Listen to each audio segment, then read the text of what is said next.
दुनिया भर में इन दिनों कोरोना के मामलों में बढ़ोतरी देखी जा रही है। भारत में भी पिछले कुछ दिनों से कोविड के मामलों में बढ़ोतरी देखी गई। तेज रफ्तार से बढ़ रहे इस संक्रमण ने हमें सोचने पर मजबूर कर दिया है कि क्या हम वापस से कोविड के एक लहर की तरफ बढ़ रहे हैं। एक्टिव केसों की बात करें तो 3,726 है। केरल में सबसे ज्यादा 1,336 मामले हैं। वहीं महाराष्ट्र में 749 और दिल्ली में 375 एक्टिव केस हैं। बीते 24 घंटों में 700 से ज्यादा नए केस सामने आए हैं। वहीं कोरोना से मरने वालों की संख्या 28 हो गई है। बीते 24 घंटे में 6 लोगों की मौत हुई है। शनिवार को बेंगलुरु में 63 साल के व्यक्ति की मौत हो गई।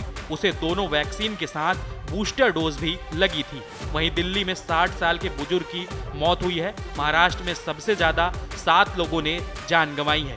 बढ़ते मामलों को देखते हुए कर्नाटक सरकार ने शनिवार को पब्लिक एडवाइजरी जारी की। इसमें लोगों से भीड़ भाड़ वाली जगहों पर मास्क लगाने, शारीरिक दूरी बनाए रखने और स्वच्छता का खास ध्यान रखने की अपील की है। बुखार, खांसी, सीने में दर्द या सांस लेने में दिक्कत होने पर तुरंत जांच करने के लिए कहा है। मिजोरम में शुक्रवार को 2 लोगों में कोविड-19 की पुष्टि हुई है। स्वास्थ्य विभाग के अधिकारियों ने बताया कि राज्य में इस तरह का आखिरी मामला सामने आने के 7 महीने बाद कोविड के केस मिले। मिजोरम में कोविड-19 का आखिरी मामला अक्टूबर 2024 में सामने आया था। उस दौरान राज्य में 73 लोग वायरस से संक्रमित हुए थे। उन्होंने बताया कि मरीजों का इलाज आइजोल के पास फैल्कोन के जोरम मेडिकल कॉलेज और अस्पताल में चल रहा है।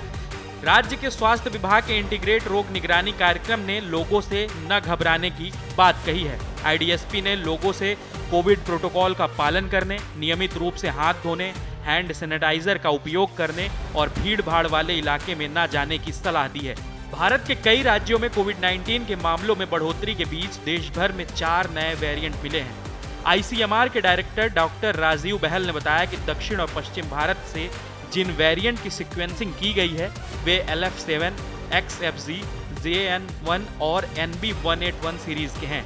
बता दें कि ये वेरिएंट्स और इसमें हुए म्यूटेशन से उत्पन्न सब वेरिएंट हैं।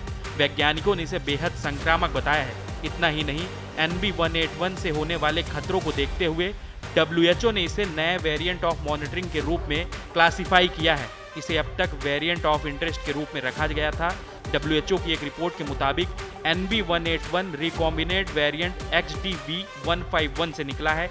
इसका सबसे पहला सैंपल 22 जनवरी साल 2025 को इकट्ठा किया गया था। इस वेरिएंट में कुछ ऐसे म्यूटेशन देखे गए हैं जो इम्यूनिटी को भी चकमा दे सकते हैं। बता दें कि साल 2019-20 में पहली बार देखे गए कोरोना वायरस में अब तक कुल 130-140 म्यूटेशन हो चुके हैं। ऐसे में अगर आपके पास अच्छी एंटीबॉडी है तो आप इससे सुरक्षित बच सकते हैं। समय के साथ हमारी एंटीबॉडी कम हो जाती है। ऐसे में जिनके पास इसका स्तर कम होता है वे इसका शिकार बन जाते हैं। जिन लोगों का वैक्सीनेशन नहीं हुआ है उनमें इसका खतरा अधिक हो सकता है। वहीं जिन लोगों को किसी भी बीमारी के कारण इम्यूनिटी कमजोर हो गई है उनमें भी नए वेरिएंट से संक्रमित होने का खतरा रहता है। बाकी लोगों के लिए वह वायरस उतना चिंताजनक नहीं है।